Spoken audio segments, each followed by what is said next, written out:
אנחנו הרבה פעמים אוכלים את זה לא בגלל הסוכר, אלא בגלל שזה נחשב מבחינתנו נורא בריא. אז זה המלצה. מצד שני, אנחנו מאוד ממליצים לפזר את הפחמימות. זאת אומרת, את הסנדוויץ' הזה, שאכלנו רק 3/4 ממנו, לאכול רבע, רבע ורבע. זה מאוד נכון מאזן את האינסולין. אינסולין זה גם מרכיב שמעודד דלקת, וזה גם מעלה את הסרוטונין. אתם יודעים מי זה הסרוטונין? סרוטונין זה בעצם חומר שעושה מצב רוח. עכשיו, אני לא יכולה לדבר על חומרים בסקס שעושים מצב רוח, כי זה לא התחום שלי, אבל בזה שמעתם. אבל בתחום האוכל, והרבה פעמים אנשים יודעים, אכלתי שוקולד, נהיה לי מצב רוח. אכלתי עוגה, נהיה לי מצב רוח. פחמימות מעלות את הסרוטונין. סרוטונין זה בהחלט, הוא גם מוריד צו כאב, הוא גם מעלה מצב רוח, מעלה את איכות השינה. וכשאנחנו מפזרים את הפחמימות לאורך היום, זאת אומרת, במקום לאכול ארוחה אחת גדולה עם כל הפחמימות, אנחנו מפזרים את זה, אנחנו בהחלט נאזן יפה יותר את האינסולין, שזה מאוד חשוב בהיבט של הסוכרת, ונאזן מאוד יפה גם את המצב רוח. אז זה הטיפ שלי למצב רוח. גם לשוקולד אני אגיד משהו. אוקיי. גורם נוסף שאנחנו שואלים את עצמנו הוא הנושא של חלבון. החלבונים אנחנו מכירים, מגיעים בעצם מבשר, מדגים, ממוצרי חלב וכדומה, ואנחנו שואלים את עצמנו האם לחלבון או לסוג החלבון שאנחנו אוכלים יש איזושהי השפעה. שוב, אני כל הזמן חוזרת לעכברים, כי בעצם הם היו הכוכבים. כל פעם שהוצאתי מחקר, הייתי צריכה לבדוק אם זה בעכברים או בבני אדם, עכברים היו שם כוכבים. הקבוצה שתמיד נבחרת, כמו שאמרתי לכם, זו קבוצה שבה בעיקר מסתכלים על ההיבט של הפגיעה הכלייתית. כי זה הכי מובהק, הכי אפשר לראות רק פרקים בהיבט של בעלי חיים. ובעצם ככל שכמות החלבון בדיאטה הייתה יותר קטנה, העכברים האלה שרדו יותר. אני לא מדברת על פגיעה הכלייתית, אלא מבחינת משך החיים של העכבר החולה, הוא בהחלט עלה. עכשיו, אם אנחנו רוצים לשאול את עצמנו, אוקיי, אז מה בבני אדם? גם בבני אדם אנחנו נמליץ, בעיקר בגלל הסיכון הכלייתי, להמעיט סך הכל בכמות החלבון. עכשיו, זה נראה בעצם לא כל כך בעיה, כי אנחנו לא אוכלים הרבה חלבונים, אנחנו אוכלים יותר שומנים ויותר פחמימות וכדומה, אבל הדיאטה המערבית מקובלת שאנחנו, מה לעשות, אנחנו ים תיכונים, אבל אנחנו פוזלים כל הזמן למערב, אנחנו מקבלים בערך 100 גרם חלבון, ואני רוצה שתבינו מה המשמעות של לצמצם כמות חלבונים. ההמלצה במחקרים זה לרדת ל-50-60 גרם. זאת אומרת, תדמיינו שלא רק לקחתי לכם 25% מהפחמימות, גם קיצצתי לכם, לפי ההמלצה הזאת, חצי מכמות הבשר. זאת אומרת, זה בהחלט יהיה שינוי משמעותי. אבל, ופה בטח עסקתם חלק גדול במה משמעות השינוי, או למה יש משמעות השינוי, מבחינת בעלי חיים, זה העלה ביותר מ-50% את תוחלת החיים. לא דיברת על איכות חיים. עכשיו, ברור שכשאנחנו מדברים על חולים שכבר יש פגיעה כלייתית, אז זה כבר לא המלצה לכולם, אלא פה הם יקבלו כמובן את הדיאטה הספציפית שלהם. אבל פה אני מדברת לפני הפגיעה הכלייתית, כלומר, מה המחקרים יגידו כדי למנוע בעצם את אותו תהליך שהוא מסכן חלק מאוכלוסייה של חולים בלופוס. עוד שאלה ששואלים אותי, כמות החלבון יותר קטנה, איזה חלבון נבחר?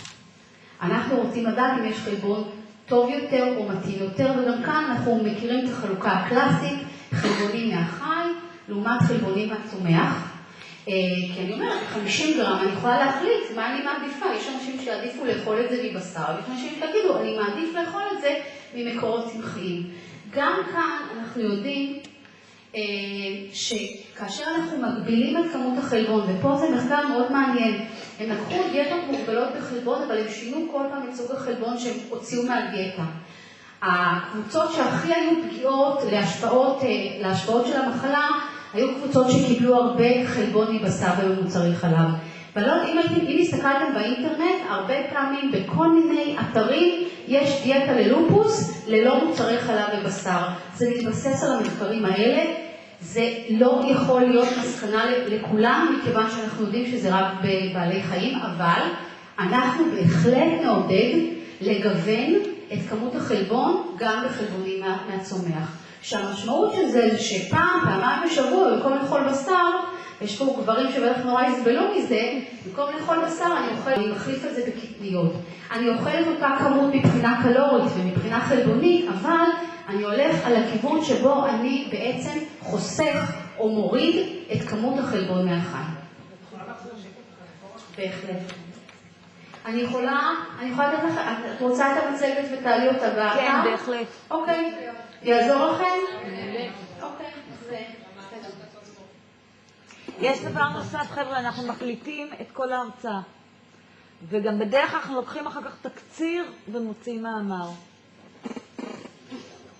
עכשיו, אני חושבת שמי שכן מטופל במרפאה נפרולוגית על רקע של שגיאה כלייתית, זה המלצה כחלק מהפרוטוקול. כלומר, להקטין כמות של חלבונים ולשנות את הסוג של החלבונים. אבל פה אני מדברת שההמלצה היא טרום, זאת אומרת, כמניעה, כתזונה נכונה מונעת, ולאו דווקא כתזונה מטפלת. זה דיבור אחר לחלוטין.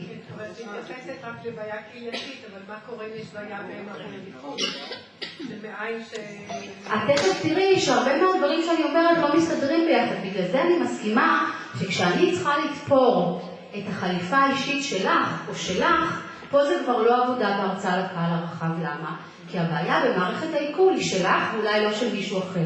ולכן במקרה הזה אנחנו נבדוק אולי חלבונים צמחיים שהם פחות בעייתיים מבחינת עיכול.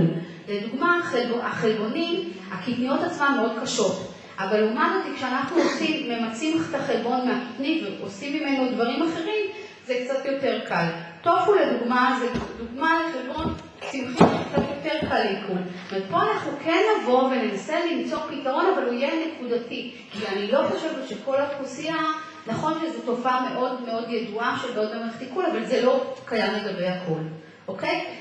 וזה לא חייב להיות, זאת אומרת, זה גם לא חייב להיות ברמה של טוטל. אני לא עובר לחלוטין, זה גם אני רוצה שנגיד, אנחנו לא עושים שינוי רדיקלי. כל שינוי הוא גם שינוי גופני שאולי הוא לא נסבל. אנחנו עושים, בגלל זה אמרתי, אולי פעמיים בשבוע. אוקיי? מי שרוצה ללכת קיצוני, כמו שאמרו המחקרים, זה אומר שהדיאטה מציעה לא לאכול בכלל מוצרי חלב, ולא לאכול בכלל בשר, ופה בעצם הם מקרבים קצת לדיאטה הצמחונית, טבעונית, שיש עבודות שמראות שהיא בהחלט, בהיבט של הרמיסיה, בעצם מגדילה את התקופות האלה. דיאטה מאוד קשה, היא דורשת התמסרות. אני רוצה להציע אותה רק למי שרוצה באמת לקחת את זה בתור מטרה, אבל את הדברים האלה כולנו יכולים לעשות בחלק מהשינויים שאנחנו רוצים לעשות. אז אמרת שאם יש פגיעה כלייתית, כאילו, אז זה כבר לא משנה כמה חלבון? לא, אמרתי שאם יש פגיעה כלייתית, כמות החלבון היא פר המצב הכלייתי. ואז זה כבר לא, זה לא המלצה כללית, זה תהיה המלצה ספציפית לך או לך או לך או לך. רואים לפי מדדים כלייתיים של רמת הסינון הכלייתי, ופה כבר לא קובעים את ה-50-60 גרם באופן סטנדרטי, אלא מי שמכיר את זה פר משקל גוף. זאת אומרת, אם אתה שוקל לדוגמה 70 קילו, אז בפגיעה קהילתית ראשונה או נתונה, אז מקבלים 0.8. אז זה כאילו 70 כפול 0.8 זה 50 ומשהו גרם חלבון. ופה זה כבר יהיה טיפול. ואני מדברת בהיבט הזה על מניעה, אתם מבינים את ההבדל כל פעם. אני לא יכולה לטפל פה בכל אחד ואחד, כי בעצם כל פעם זה מחלה רב תחומית. יש אנשים שהמעורבות היא אחרת. אני לא מדברת על מקרה פרטני, אני טוענת שבדוחות אין ממש בעיות של כליה, יש גם בעיות במערכת העיכול. אני מסכימה, בגלל זה אמרתי שכאשר תהיה בעיה שמערבת מערכת עיכול, נצטרך לתת פתרון לעניין הזה. אבל זה בדיוק הבעיה. לכן אמרתי שכל אחד יושב פה ואומר בכובע הכואב שלו, לי כואב בכליה, לי כואב בברך, לי כואב בעצמות, לי כואב בלב.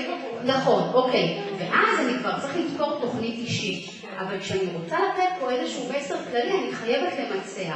ואז אני רוצה להגיד שזאת תהיה המלצה שאנחנו אולי נשתדל לכוון אליה. מבחינתי אין בעיה תוך כדי. יש חולי לוקוס שיש להם גם אסיה. כן. עכשיו, אני חושבת שהתזונה של הלוקוס לא בהכרח מתאימה גם לאפיה. אני מסכימה איתך. אז פה יש איזשהו... אני מסכימה איתך, בגלל זה אני אמרתי שאני משתדלת להפוך את הקבוצה לקבוצה כללית, בעוד שהיא בכלל לא קבוצה כללית. אוקיי? בכלל לא. כי המחלה היא אחרת, הפגיעה היא אחרת, ההתקדמות היא אחרת, הגיל הוא שונה, התרופות הן שונות. ולכן ניסיתי לעשות, זה מה שאני ניסה לעשות, ניסיתי לעשות משהו שאולי עונה על הרוב. ודבר נוסף, שתדעו שאף אחד לא בדק את התת קבוצות או את התת פגיעות. אתם מבינים? הרוב בעצם אמר, בוא ניקח את הפגיעה, בוא נגיד הקהילתית, ונבדוק עליה. ומה? ובגלל זה אני בהחלט מסכימה איתך, אני כל הזמן מתנצל שזה, מה שאני אומרת הוא לא נכון לגבי כולם, ואני אגיד יותר מזה, בגלל זה אנחנו חושבים שמי שרוצה לקחת את הטיפול התזונתי ולעשות לעצמו בעצם את הייעוץ האישי, אז זה בעצם אולי יהיה סיפור אחר לחלוטין. וזה ההתנצלות שלי. דבר כך, אנחנו גם לא כל כך יודעים מה ההבדלים. אנחנו לא יודעים בדיוק להגיד מה היו ההבדלים. אוקיי? אם אני עד עכשיו דיברתי על פחמימות ודיברתי על שומן ודיברתי על חלבון ודיברתי על כמות הקלוריות, הכוכב, זאת אומרת בעצם המרכיב הכי משמעותי, הכי מדובר, זה השומן. כל המחקרים, כל ההתייחסויות מדברות עליו, ופה בעצם אני רוצה להגיד איך הגיעו לזה. בעצם ראו שאצל אוכלוסיות, ופה זה לאו דווקא לא, זה על כל המחלות האוטואימוניות השונות, ויש פה טווח שלפחות הסימפטומים שונים, אבל מהלך המחלה או הטריגרים או הגורמים הם די דומים, ראו שכאשר מדברים על מחלות אוטואימוניות, צריכה, אני מדברת על טרום המחלה או לפני המחלה, צריכה גבוהה של שומן בכלל, ובעיקר רווי, ובעיקר אומגה 6, ותכף אני אסביר מה זה, בעצם מעלה את המהלך האוטואימוני. בכל המחלות האוטואימוניות רואים את זה בעצם שזה גורם ליותר התפתחות מחלות אוטואימוניות. אני רק להגיד לכם סיפור נורא מעניין, כשבודקים בעצם מהלך של אוכלוסיות, ראו דבר נורא מעניין, שמשנה מסוימת הייתה עלייה במחלה אוטואימונית מסוימת, קרון. זה לא מחלה שאתם אולי מכירים, אבל היא מחלה אוטואימונית מאוד דומה ללופוס, אבל יש לה התאפיינות אחרת. ראו עלייה בקרון, ובדקו מה קרה בשנים האלה. מה קרה ב5 שנים האלה, שבגללה פתאום, כל הזמן הקרון היה באוכלוסייה ככה, פתאום הייתה קפיצה. וניסו לבודד כל מיני גורמים, קוראים היה התפרצות של וירוס, אתם יודעים שווירוסים יכולים לעשות את זה, ואחד הדברים המאוד מעניינים ראו שבשנים האלה, בתחום המזון קרה שינוי נורא משמעותי. ואתם יודעים מהו? ייצור המרגרינה. אוקיי? זאת אומרת, בעצם חשיפה לגורם תזונתי חדש, שייתכן שהוא היה טריגר.